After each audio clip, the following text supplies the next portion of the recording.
Okay, we are going to get rolling. This is the final session of our fifth burning platform, Canada Re-engaging the World. I was explaining to Prime Minister Rudd just earlier that the two themes of today, climate change, preparing for COP21, and re-engaging on the global stage, I think are perfectly represented here. We're really fortunate to have a progressive Prime Minister like Kevin Rudd with us. We have actually tried several times, Prime Minister Rudd, to bring you to Ottawa, and timing always never seemed to work, so we're absolutely thrilled to have you with us. But under your leadership, Australia took positive measures to deal with climate change. And under your leadership, a Mandarin speaking, I'm told his Mandarin is superb, you're building the relationship that Australia now has with China was pretty extraordinary. So with no further ado, I'm going to invite Mr. Rudd to the podium, and then he is going to be interviewed by our good friend Matthew Bishop from The Economist. So welcome. Good.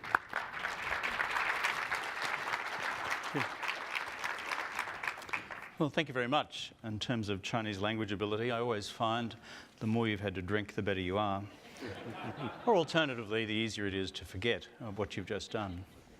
It's great to be back in Canada. I've been here many times over the years, and we Australians always feel home here. But I've got to say it's a particularly exciting time to be here for reasons obvious to each and every person in this room.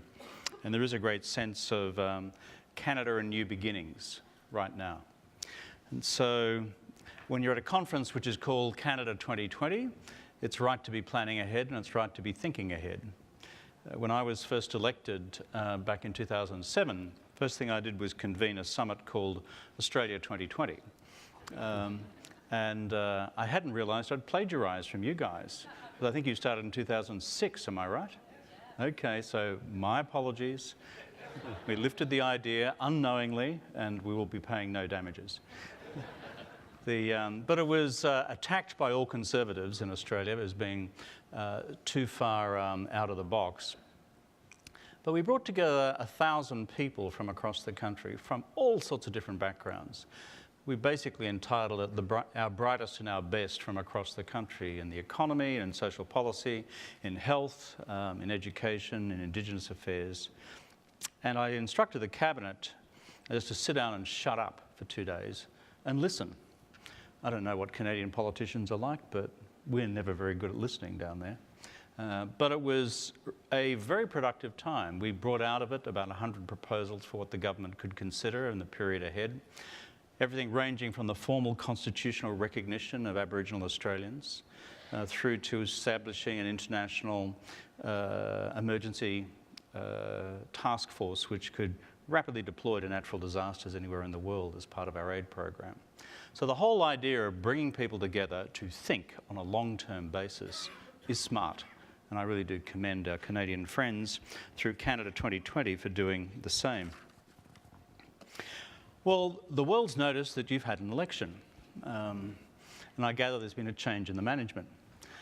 So everyone, and I mean that, wishes this new government all the very best. And we don't simply say that as the normal discourse of diplomatic politeness. The world wants Canada's voice in the world. It really does. I mean, you're an extraordinary country, and you have an extraordinary tradition of international engagement. And we are looking so much forward to having you back.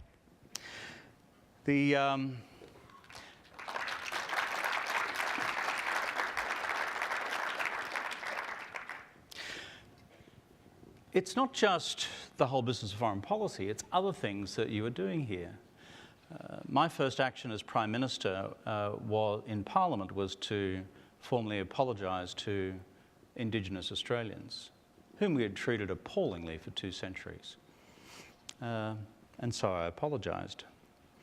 And what's been fantastic to see here is the priority attached also to the Aboriginal peoples of Canada by this new incoming government. And the fact that you have a Justice Minister who comes proudly from the Aboriginal peoples of Canada sends an enormous signal to the world. Indigenous peoples in our countries represent some millions.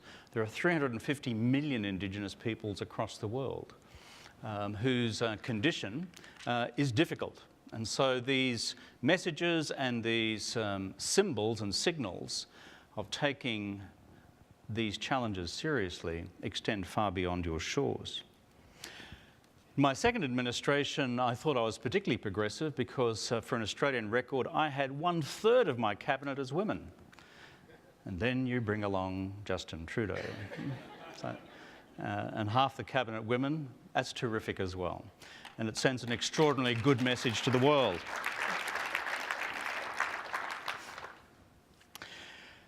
This government of Canada is elected at a time when there are extraordinary challenges facing the global order. And the voice of Canada, the diplomacy of Canada, the action of Canada now counts for much. And it's needed more now than perhaps ever before, at least since we founded the current order out of the ashes of the Second World War. My simple thesis is the world needs a strong Canadian voice, and our region, the Asia-Pacific region, needs a strong Canadian voice as well. Look at it globally.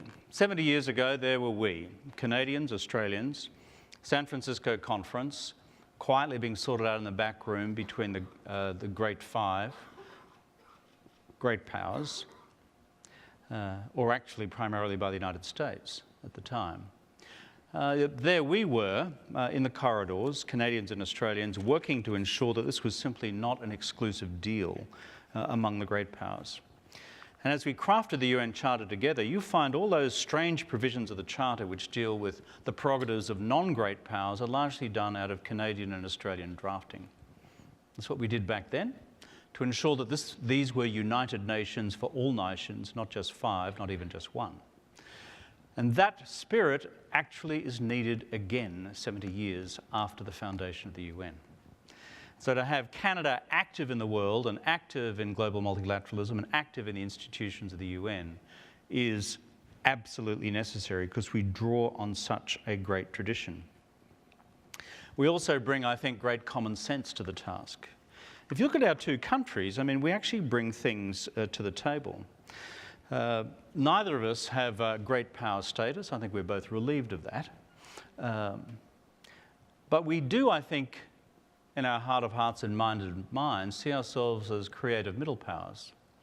It's an interesting concept, creative middle powers. It's something I've spoke often of when I was either Prime Minister or Foreign Minister of Australia. What is it about a middle power? Well, a middle power, like small powers, actually have as a fundamental necessity a functioning global international system anchored in the principles of international law, because independently we cannot navigate our way in the absence of such a system. Great powers have the belief, some would say the delusion, that they can. We don't. We actually rely upon a system which functions anchored in the institutions and the principles of international law. And so creative middle powers are not simply narrowly in the business of prosecuting their own narrow national interests. They have a wider remit too, which is to become guardians of the system, because the system itself needs to be sustained as a public good, a global public good in its own right. It may be seen as dispensable by great powers who are capable of acting unilaterally. It is indispensable for small powers who are now 4 times larger in number than they were in the San Francisco Conference of 1945. But if you think of Canada and Australia together, I mean, it's a useful combination in more ways than one. We're both members of the G20. Your economy at 1.8 trillion, ours at 1.5 trillion. Put the two of them together, it's almost as large as Germany at about 3.7 trillion. We're allies of the United States. We're members of APEC. You have multiple transatlantic engagements. We have practically every engagement that's possible in Asia, given our immediate geography. We're both members of the Commonwealth. If you put all that together, creative middle powers, such as Canada and Australia, can do a lot together, not just in terms of the intellectual capital we bring to bear in solving or dealing with the current global challenges to the global order, but in acting together. If you put our diplomatic establishments together around the world, these are formidable operations. We are active on all continents. Between us, we would have several hundred diplomatic or consular posts. We can actually work together in common diplomatic initiatives in the world. And I'm confident that this new Canadian Prime Minister, Mr. Trudeau, and the new Prime Minister of Australia, Mr. Turnbull, can work well together. I said before that this government in Ottawa is elected at a time when there are unprecedented challenges to the global order. Just think about it for a moment. Number one, the rise of China. We are living in this extraordinary age where the assumptions of the last 200 years are slowly being pushed to one side. When in the next decade China becomes the largest economy in the world, China then, as the largest economy in the world, will be for the first time since George III was on the throne of England, that the largest economy in the world will be non-English speaking, non-European, non-Western, and non-democratic. And if anyone thinks that's not going to have an effect on the way in which the global order unfolds for the decades following, then I think they're deluding themselves. Challenge number one. Challenge number two, the deep fracturing in US-Russia relations which has occurred in recent times. Leaving the rights and wrongs of all that to one side for the moment, in terms of the stability of the global order, are we about to return to the worst days of the Cold War, or will we stop at the brink? Three, the proliferation of terrorism.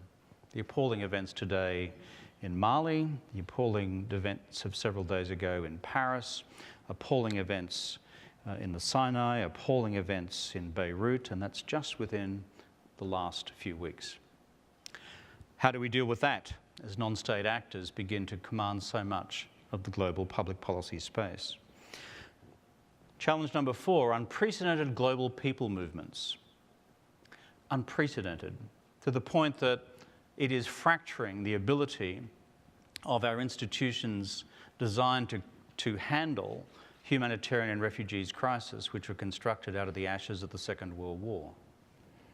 Number five, the relentless onwards march of climate change, as all of our eyes turn to Paris. So if we are looking at this time when we see so many multidimensional challenges bearing down on the order that we helped construct together in 1945, this will require the best of our creative energies as creative middle powers working together. So where is Canada's voice needed globally right now? The world needs Canada's voice in Paris. The world needs it. Because your country, like mine, we've been significant emitters. Your country, like mine, are significant carbon producers, in your case oil, in our case coal, but also gas. And so therefore we have a particular responsibility not to be followers, but to be leaders, not to bury our heads in the sand. The world needs a strong Canadian voice in Paris on climate change.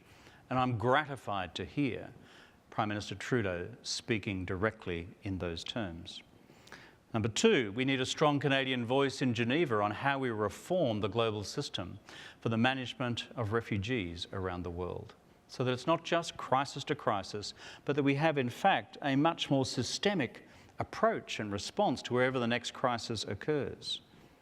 We need Canada's voice in New York on how we now go about implementing the Sustainable Development Goals, or are they simply going to swing in the breeze as a noble sentiment one September in New York, only not to be translated into reality?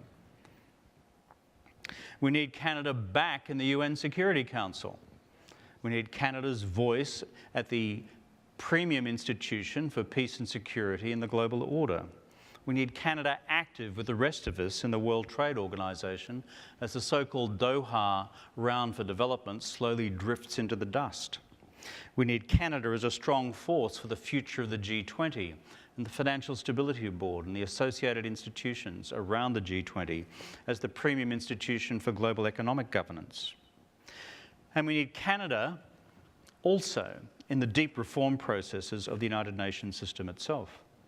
Some people seem to think that global orders are self-sustaining. They are not. Anyone with any discipline of history will know that that is not the case. This one has lasted for 70 years, the previous one for less than 20, the one before that less than 100, and the one before that about 150, if you go back to the Treaty of Westphalia. Well, the bottom line is, if you want an order to sustain, it has to be the subject of constant injection of diplomatic energy and talent and initiative. And so too, not with the order itself, but with the institutions of it. The United Nations is not inherently self-sustaining. It has to be reborn, refreshed, reviewed, renewed on a continuing basis. Otherwise, it starts to swing in the breeze. Otherwise, it becomes a hollow shell. And my fear about the United Nations is that slowly but surely it dies the death of 1,000 cuts. Not collapsing overnight, but slowly creaking in the breeze. I don't want to see that. Canada doesn't want to see that. Australia doesn't want to see that. The creative middle powers of the world don't want to see that. The small countries of the world don't want to see that. The island states of the world, all 42 of them, don't want to see that because they depend on the vitality of the institution. And so we have a responsibility to act. One of the things I've been doing now for 12 months is chairing the Independent Commission on Multilateralism, commissioned by the International Peace Institute in New York, where I now live, on how do we reform and revitalise the UN system, from peace and security through development, through humanitarian intervention, through to human rights and the rest of the global multilateral agenda. Supported, I've got to say, through the funding of both the Canadian government, the Norwegian government and the UAE. Canada's voice is needed in the world, but Canada's voice is also needed in the affairs of the Asia Pacific. And this is where your voice and actions are needed acutely. I spoke before about the rise of China. I've been studying China for 35 years, perhaps nearly 40 when I think about it. You will have heard, as students of international relations, about Thucydides' trap. Thucydides' trap, based on the ancient Greek historian and his observations about the Peloponnesian Wars and how they began between Athens and Sparta, is essentially this proposition that if you look at history, and its contemporary application says this, that when you have a rising power and an established power in the bulk of circumstances, that results in war. Not an easy succession from one to the other. In the year I spent at Harvard last year, we looked at this. Graham Allison from the Belfer Centre produced some striking analyses of this since effectively the 15th century. 14 cases of rising powers and established powers, one challenging the other, and of those, 12 of them ending in armed conflict. When we apply that logic of Thucydides' trap to the rise of China and the established power that is the United States, the challenge for the international community, but starting in the Asia-Pacific region, is how, in fact, do we avoid the tragic repeat of history? I, for one, believe we can. That's why I'm engaged in the US-China relationship so deeply. But it does require careful, attentive, well-directed diplomacy. It requires a common strategic narrative between Washington and Beijing. But it also requires countries like Canada, like Australia, like Japan and others encouraging a path of what I describe as constructive realism between Beijing and Washington to carve out a common future, not a divided future for them both. So just as the world needed Pierre Trudeau back in 1970, 45 years ago, when Canada recognised the People's Republic of China, so too do we need another Prime Minister Trudeau as we engage in now China's global engagement, not as a small economy, but as the largest economy in the world, and as China seeks to find its place in the global order. We need Canada's voice, therefore, in the Asia-Pacific as well. Canada will make up its own mind about whether it's to have a free trade agreement with China. It took us 10 years. They're tough negotiations. Our Chinese friends found that Australians can be a pretty tough lot. I'm sure Canadians are as well. You'll make your own judgments about how that's to be done. Ours comes into force on 1 January next year. Canada will make up its mind on the Trans-Pacific Partnership. but also on the big questions of peace and security in the Asia-Pacific. Challenges lie there which Canada can help resolve as well. Right now, Asia has become the global arms bazaar. As of last year, more armaments are purchased in Asia than in Europe for the first time in history. So the international arms industry basically sees Asia as market number one. And frankly, the amount of military hardware rolling around that region right now is frightening. And in the absence of any pan-regional security institution in the Asia-Pacific capable of managing tensions down, rather than allowing ancient territorial disputes of a bilateral nature to simply, in fact, cause long-standing tensions to flame and to increase. My own proposal on that has been we need to combine our diplomacy in the region to begin to conceive of what an Asia-Pacific community might look like. Not something which is utopian, not something which is otherworldly, but in fact a security institution involving the countries of the Asia-Pacific, which has about it some fundamental concepts of common security and its absolute minimum confidence and security building measures which reduce the likelihood of accidental encounter leading to conflict and war. It's again in institutions such as this that we need Canada's strong voice. So my overall point is this, is that in the affairs of the Asia-Pacific region, we just don't want an Australian voice. We just don't want a Japanese voice. We just don't want an Indian voice. We just don't want an ASEAN voice. And we just don't want an American voice. A Canadian voice of reason and established internationalism adds much to the table. And I would welcome that as well. To conclude, this government, this new Canadian government, has much to do. I remember what it was like setting up a new government. It's not easy. Everyone wants a bit of your time, and you've got a whole government to get going. You've got staff to appoint, you've got ministers to settle in, you've got 1,000 foreigners who want to talk to you, and 10,000 locals who want to talk to you even more urgently. So have patience with the government as it settles its way in. These are early days. But if I reflect on our own time and some of the things that faced Canada as challenges domestically, the economy, you've just had Mark Carney here, who I regard to be by far and above the most effective central banker in the world. Canada's gift to the United Kingdom, and I think through him and through the Financial Stability Board, an extraordinary voice in the financial councils of the world. But also the infrastructure challenges you as a vast continent, a vast land like us in Australia with a small population. In our country, we developed Infrastructure Australia for the first time. National infrastructure plans. Where are the priorities? Which states? What sequencing? What business case? What economic case? What rate of return? Bringing them to bankability so that you could have those put to financial markets and public finance as they became available.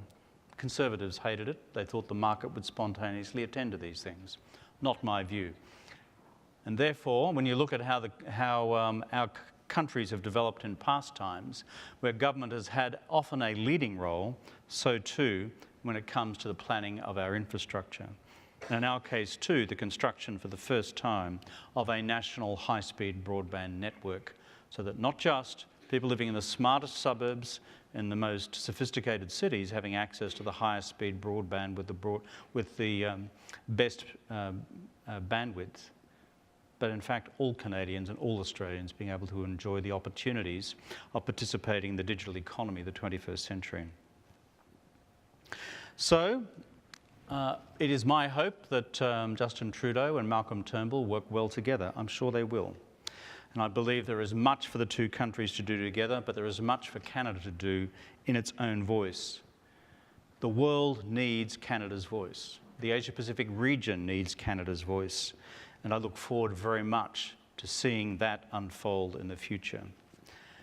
I saw this one note from one of your earlier foreign ministers, who I've studied a lot over the years, Lester Pearson. And Lester Pearson had a pretty interesting observation about the skills necessary to become a Prime Minister. You may be familiar with the quote, if only I can find it in my own notes. But it's a quote which goes along these lines. Lester Pearson writes, "Prime Ministers require the hide of a rhinoceros, the morals of St. Francis, the patience of Job, the wisdom of Solomon, the strength of Hercules, the leadership of Napoleon, the magnetism of a beetle. I'm not quite sure what that meant. Is that a Canadian thing? And the subtlety of Machiavelli. Well, much is to be expected of Prime Minister Trudeau. He has many of those virtues. May he have many more. And may he be a successful Prime Minister of Canada, and Canada return to its place as a significant, constructive and powerful voice in the affairs of the world. I thank you.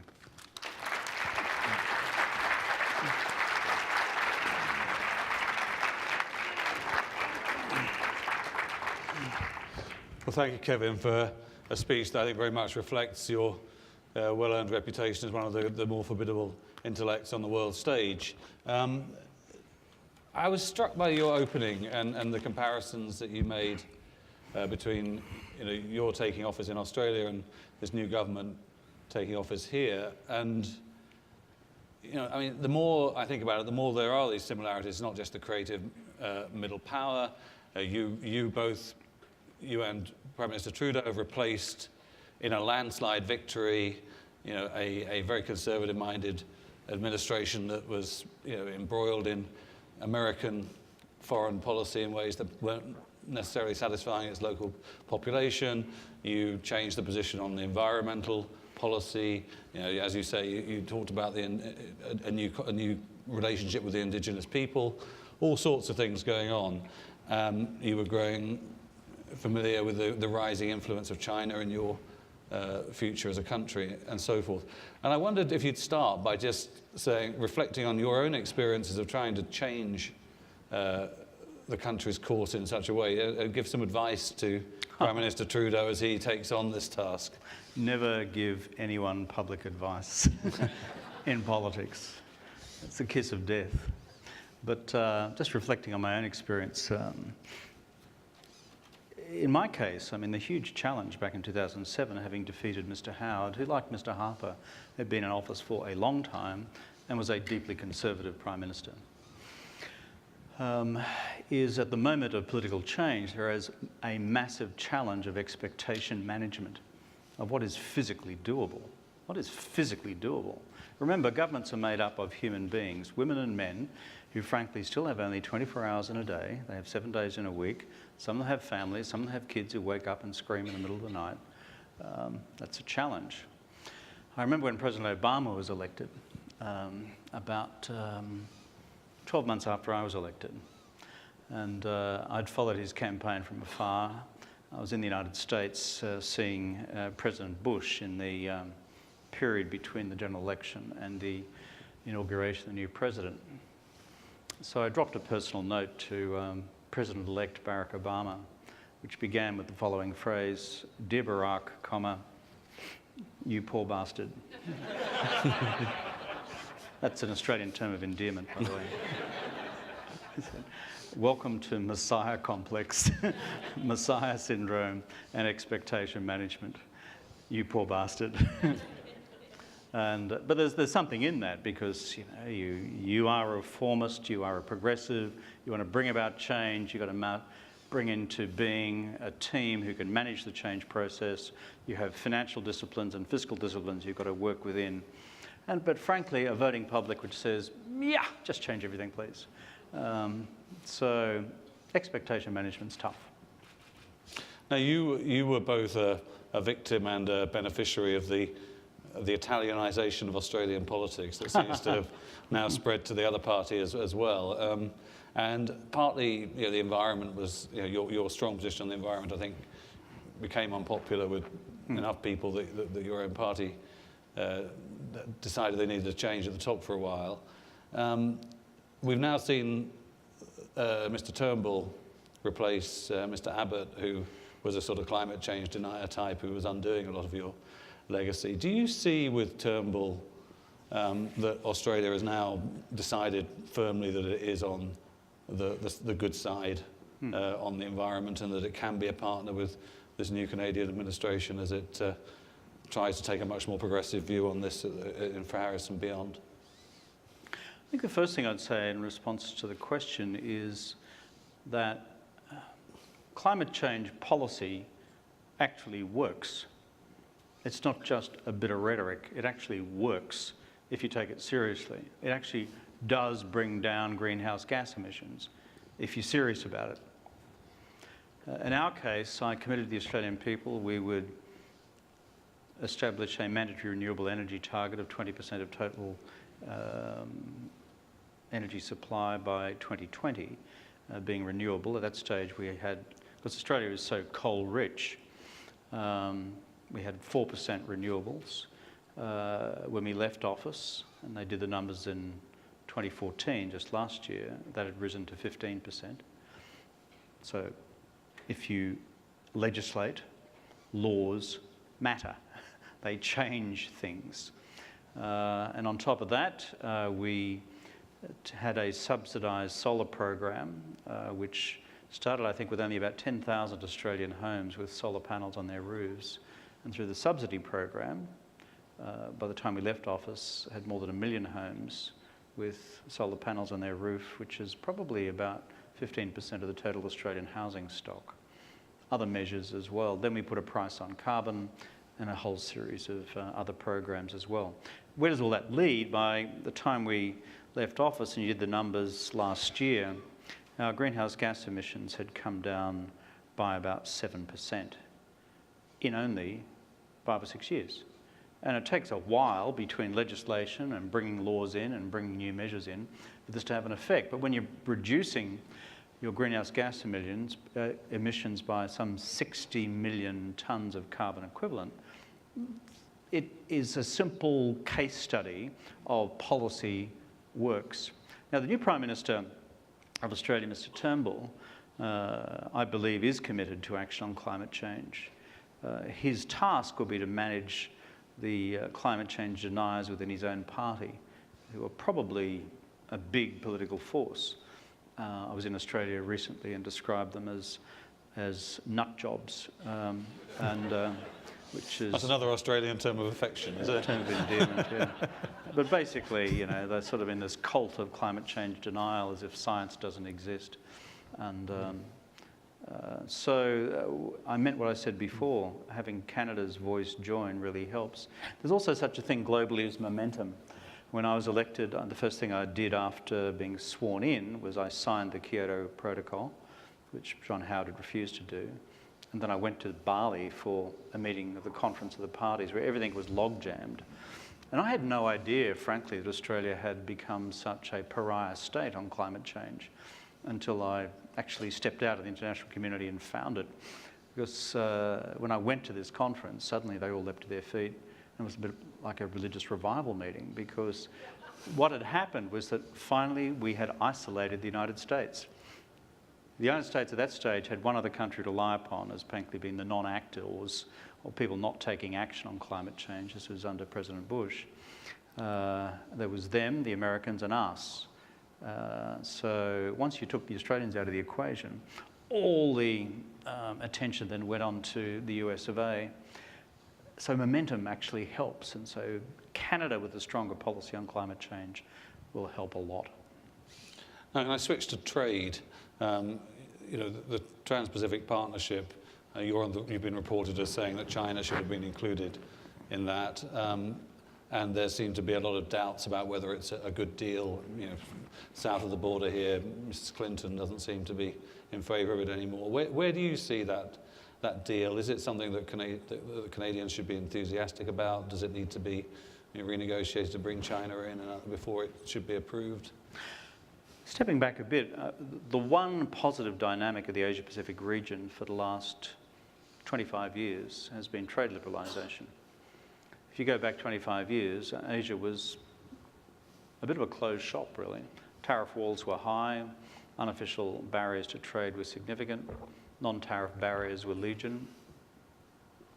But part of the East Asian, broader Asian economic miracle, of course, has been the explosion of labour-intensive manufacturing for export, first by the so-called tiger economies, and then more recently by China, and now by some others in the region.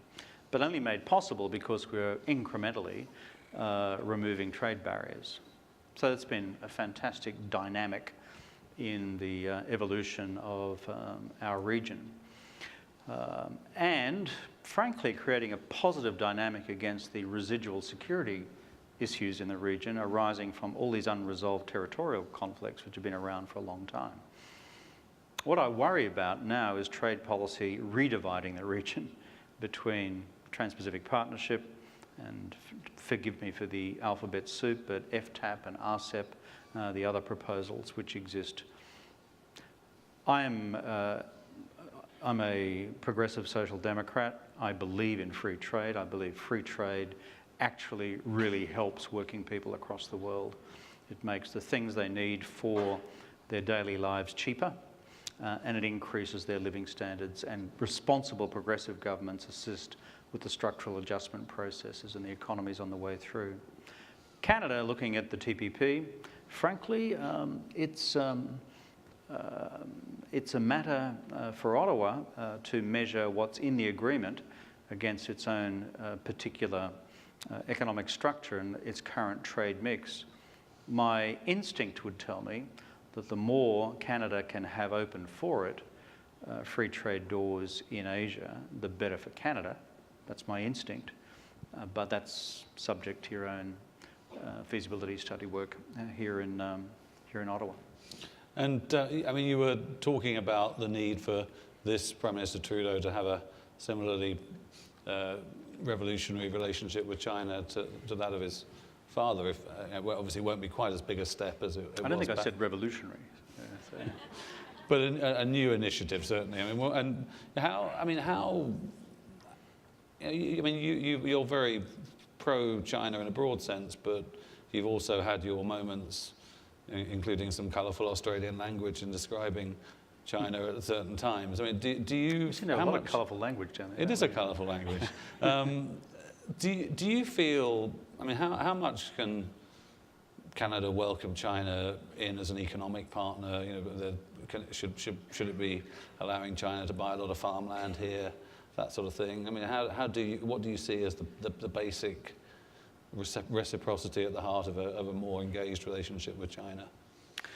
Look, I suppose the first point I'd simply make is the world's a complex place, and therefore you're dealing with political systems, economic structures, and foreign policy environments which are not simply binary. You know, like there's good and bad. We're dealing with complexity. In our part of the world, in Asia, let me tell you, there's a lot of complexity. We've just seen Aung San Suu Kyi win in Myanmar. Fantastic. I know her well. I've been to Myanmar many times. I know people from the regime who have finally yielded the political space to make all that possible with the recent electoral process. But it's complex. Each of these places is complex, and it's not perfection. And so you come to China. The danger, I think, in looking at, for example, the US-China relationship is to simply see it in binary terms, in zero-sum game terms. I don't think that's productive for either Beijing or Washington. China, its economic dimensions we're familiar with. The Chinese market still has significant restrictions against your ability to invest freely in the country. You have to acknowledge that, deal with it, confront our Chinese friends with it. At the same time, China's not a democracy. They don't share our traditional liberal human rights. At the same time, if you've seen China engage in a round of robust exchanges with its neighbours on questions of territorial disputes. China is all of the above. But that should not preclude any government, including the government here, from fully engaging. And the economic opportunities are significant, but also the ability to have in China a significant foreign policy engagement, which, if it's based on an attitude of mutual respect, frankly, you can work with our Chinese friends on questions which are sensitive to us as well. So I think I would strongly encourage our Canadian friends to engage China fully. It's got stacks of complications. Go into it with your eyes wide open. But to do the reverse and just kind of hold your hands up at a distance, I think is precisely the wrong thing to do. Until recently, I think Australia was probably the largest single foreign destination of Chinese investment until about 2 years ago. That's now changed. as of, I think, last year, I think Ken Cortis is here, he might be able to confirm this for me. I think China, for the first time, became a net foreign investor in the world. In other words, outbound investment from China now exceeds inbound investment. And that graph is just going to go like that, in which case we're all going to be wrestling with the sheer dynamics and volume of Chinese investable capital. But the history of my country, I don't know what the story is so much in Canada, but it was British investment, it was American investment, it was Japanese investment, it was Korean investment. Now it's Chinese investment. The next wave might be Indian investment, I don't know. But if we're small populations in large land masses, and frankly the history of our economic development has always relied upon inflows of foreign capital. It's very difficult to actually tow farmland away and take it back to China. You can't actually do that. So I think we need to be pragmatic and responsible in our response to those questions. Okay, I'm going to ask one more question, and while I do, anyone who wants to go up to the mic and be ready to take audience questions, please do that. I mean, I want to come to this question of refugees, and you mentioned population movement, and you in Australia, in your 2 times in office, were at the sharp end of massive population movements, initially welcoming a lot of people in, and then more controversially, sort of introducing an innovation where you were processing and settling refugees offshore. What do you think the world must be doing now with this even larger refugee crisis that we face, and what can Canada do to take a leading role in that? The first thing I think, just on the Australian side, is certainly after a first term in office, was routinely criticised by the Conservatives for being soft on refugees and soft on asylum seekers. When I returned to the Prime Ministership, I made one change, which was when people come by boat to Australia, and usually to our offshore islands closest to Indonesia, they are either processed there or, and this is compatible under the Refugees Convention, processed in a third country, in this case Papua New Guinea. And then thirdly, having been processed and their cases assessed, for bona fide refugees to then be resettled, and for those who are not, who are economic migrants, then to be repatriated. And for bona fide refugees, our approach was an initial lot would be then settled in Papua New Guinea itself, but after that we took direct responsibility for the resettlement of the rest. In all of that, the policy was anchored, however, in every principle of the Refugees Convention. Number one principle is non-refoulement. That's non-refoulement. I'm in a French-speaking country. And that is not sending people back from where they fled until you've assessed carefully what their status is and whether they have a case. You cannot just send someone straight back to where they've come from, because that is why we established the convention after the horrors of the Holocaust in the 1930s and 40s. So that's the principle. Applying that now to what we see around the world today, I think it's more along these lines. I think what we need in terms of global reform is something in 4 parts. 1, source countries. In this case, we're talking about Syria, to some extent Iraq, and progressively, I think, again, about Afghanistan. And the simple principle is conflict management and conflict resolution in source countries is critical if you're going to avoid outflow. There's no such thing as one of these sort of silent disputes you can just leave simmer for 20 years in the hope that people will not do the rational thing, which is to get up and leave to protect their families. They do. And you and I would do the same in the same circumstances. Conflict prevention, conflict resolution within source countries. 2, neighbouring countries, in this case a combination of Turkey, Lebanon and Jordan. How we manage as an international community not to properly fund the UN agencies to accommodate and to feed 4.6 million people who are internationally displaced persons from Syria and Iraq, by ensuring that there was proper tents, proper accommodation, proper food supply. And in fact, the big exodus into Europe that started in June of this year because the World Food Programme unilaterally cut its food allocations by 1/3 because it didn't have enough money. How do we allow that to happen? Number 3, transit countries. So that when people are on the move, in this case through Greece or through Lampedusa in Italy and elsewhere through Spain, we need to have a global system run by the UNHCR whereby there are global reception centres, processing centres where people can stay and properly be accommodated until their cases are determined. And 4, this is the critical 4th point, global equitable burden sharing by all OECD countries for the resettlement of refugees. My experience in Australia is they're a generous mob and they're willing to take a large share of refugees each year on the condition that the voting public believe that everyone else is playing their part as well.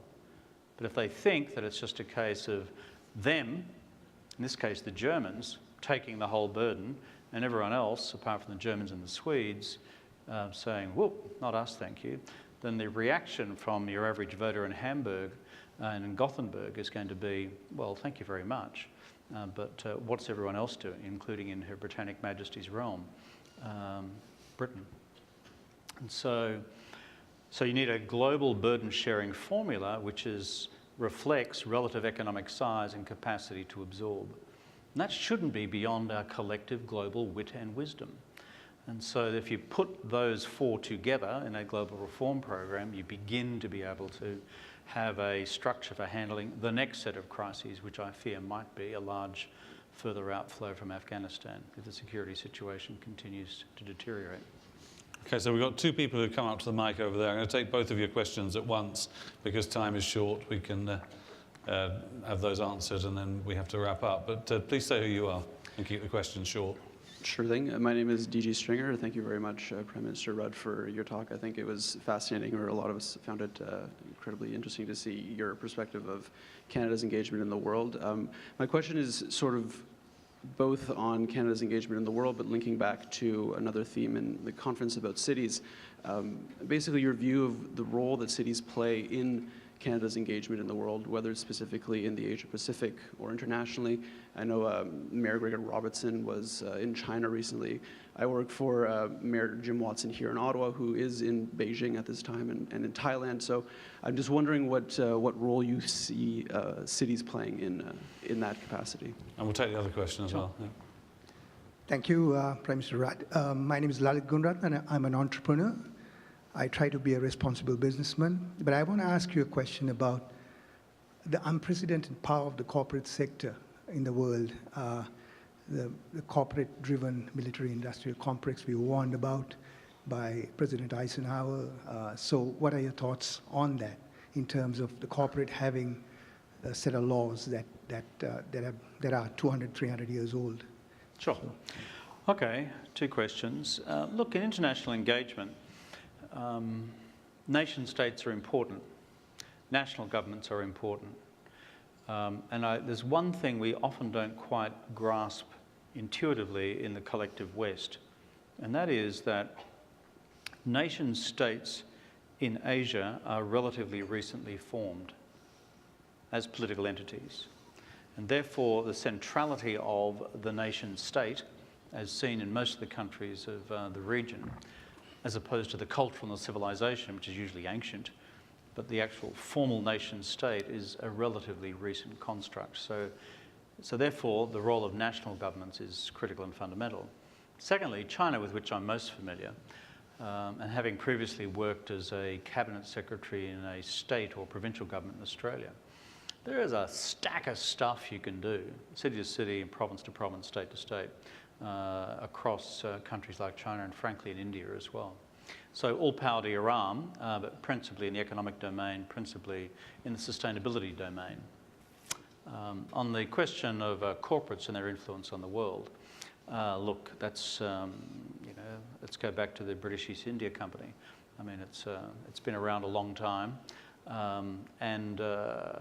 I think I have a view of the future whereby the amount of economic activity, which is no longer national but global, means that our global regulatory framework, whether it's in terms of tax evasion or minimisation, or secondly, in terms of financial governance, hence the role of the G20 and the FSB, needs to become an increasingly coherent global regime.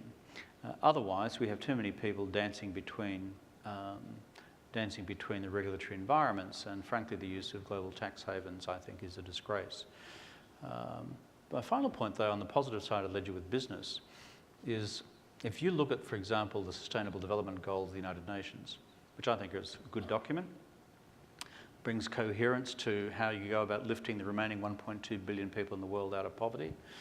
The truth is, so much of that will depend upon the next tranche of infrastructure spend, which lies largely beyond the financial capacity of individual governments in the developing world to do. Therefore, if global public capital is limited through World Bank, regional development banks, Asian Infrastructure Bank, and it is limited, we've got to find a formula whereby increasingly global public capital works with global private capital, which is much more significant in volume, in order to bring about these fundamentally needed infrastructure development projects. And often through global public capital simply reducing the risk level or increasing the rate of return on a project which would otherwise not be bankable on the private sector. So I think if we're serious about the SDGs, it's not just classically, what are we, the governments of the world, going to do to make sure the SDGs are implemented? Government role is important, but global public finance is limited. Global private finance, I should say, is much more available.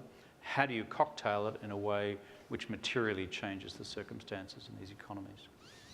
Well, thank you. This has been a really... Does this lady want something? Yeah, I think unfortunately we're out of time. I think we'd all love trying to be nice. Carry on this conversation for a lot longer because there's so many fascinating points. And I think we're all going to be looking very keenly at your proposals for the UN reform, which I think many people here would share your concern that the UN faces a lot of challenges ahead unless it does reform itself. So I'd like to thank you and invite Tim Barber back to the stage. Thank you.